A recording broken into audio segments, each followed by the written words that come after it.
Now it is my pleasure to introduce Sister Jayanti Kirpalani. She is the European Director of Brahma Kumaris, Europe and Middle East. She has been an emissary for peace, traveling the world as a speaker and broadcaster, and she has worked tirelessly to promote positive human and spiritual values to all sectors of society. Sister Jayanti has undertaken extensive research into the role of spiritual values in world change. Since 2009, she has led the Brahma Kumaris delegation to the UN climate change conferences, and she has spoken internationally about the spiritual perspectives relevant to climate change. Welcome, Sister Jayanti. I'd like to give a greeting of peace to you all, and thank you, Liliani, for this sweet introduction. And I want to give a word of appreciation and a big thank you to all the faith leaders who have spoken yesterday and today, coming from the East, coming from the West, and sharing such beautiful thoughts that all of us can feel touched with and respect and honor. And I know that so much is happening in the world out there that is both very negative, but also what we've been highlighting here is that which is positive and ascending. And it was beautiful to hear Liliani talk about the 10% that need to have a paradigm shift in their awareness and their consciousness, and how that would be sufficient to bring about a massive change across the globe. So I think that we're very close to that. I don't think we're very far away from it at all. I know that there are a huge amount of resources available for all of us to be able to move towards the fruition of the SDG ideas. And the question is, well, how come it hasn't happened? Well, time, and maybe now is the time rather than before, because we have the human resources, we have the information, we have the technology, we have the finances available, and we can definitely create a better world for all together. I think maybe two things are very, very crucial: that each one accepts that their personal commitment is that which is going to move things forward, a commitment to the values and ethics that have been highlighted by all the global hubs that have shared today. It was very, very similar, indicating to me that the spiritual approach is a very universal approach. Yes, each region has very specific problems that it's dealing with, but there are also universal problems. And the subject of the environment, climate change, pandemics, and even the whole subject of poverty has now become a universal issue. And so I think, we need to harness that inner energy in which we use all our inner resources of spirituality and the values that are at the core of every human being and are the foundation of civilization and human life, and also to be able to work together cooperatively, collectively. And I think these two factors will make a huge difference, and we'll be able to take a big leap forward. I want to just point out that, without going into the individual details of the 17 SDGs, that in fact there are 5 basic ideas that underline these: people, planet, peace, prosperity, and partnerships. And each one of these are absolutely related to the transformation of our consciousness in order to be able to allow things to flourish together, to create a better world together. In terms of spirituality and consciousness, a very, very basic idea across all the different traditions is that we are all one family. Those who are theistic will recognize God as the parent, the creator. and all of us as the creation and part of the creation. And when I have this change of awareness, then there is no distinction. There are no borders and barriers that separate us, but the care and compassion for each other is care and compassion for my own family. And so this is absolutely at the foundation of transformation of the world situation, without any reservation whatsoever, just that pure love and the awareness that dignity is the right of every human individual, and also to be able to extend that dignity to animal lives and also to nature.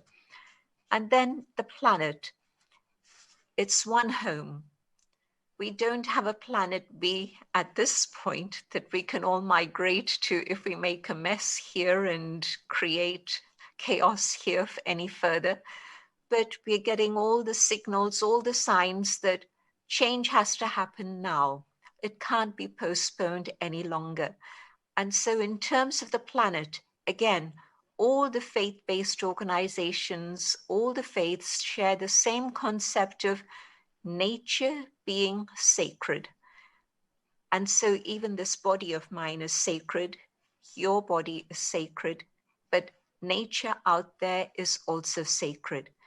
And so just as I would not want to harm any part of my physical body, in the same way, if I have that awareness that I and nature are part of the same creation, then I would not want to harm nature, but rather there's a deep appreciation of the millennia through which nature has served humanity absolutely consistently and shared all its gifts with us. And so, yes, gratitude was mentioned earlier. And I would just like to add also the love and respect.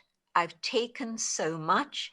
Is there something now I can do to support and allow nature to come back to a state of harmony, which we humans have destroyed? Peace. Without peace, there is no future.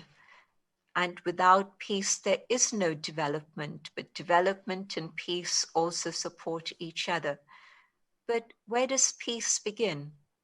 Peace begins in the hearts of human beings.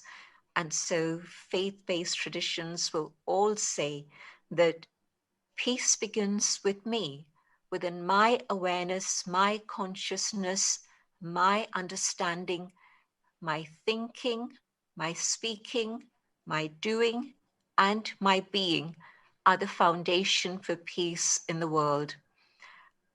Nature has given us so much abundance, but yet having divided up everything, prosperity now rests in the hands of, is it 20% of the world? Or do we say it's 1% of the world that actually control the resources of the planet? Whichever. But certainly there isn't prosperity and flourishing for my whole family. And so when I allow compassion to once again emerge, and I think a key to emerging all these values that lie within the human spirit is giving time to ourselves in silence, allowing our minds to go within and to emerge those qualities that lie within every single human being. And so when I allow that compassion and care to emerge, an expression of that love for not just the one above, but for each other, then yes, there is plenty for all. There is abundance that nature has provided us with, so long as we're willing to share. And of course, partnerships with each other are absolutely at the foundation of things that we can do for the future. I just wanted to show you a few slides of some of the things that the Brahma Kumaris have been involved with.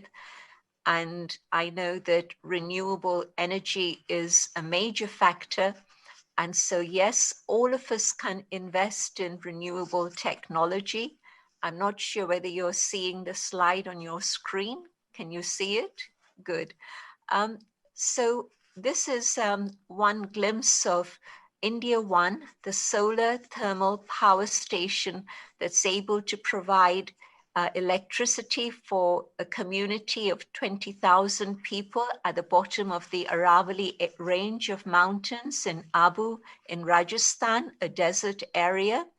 And yet you can also see the green. And so together with the renewable energy, these 700 plus parabolic mirrors and the space between them is being used for tree plantation. And this is, while it was still under construction, it's now very much being commissioned and is being used. Next. This is the gathering that they provide electricity and food for.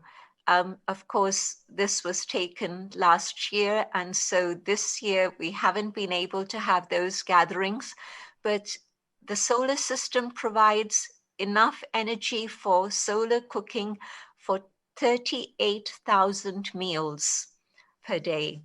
And so we're able to just get a glimpse of the mountain range and that parabolic range.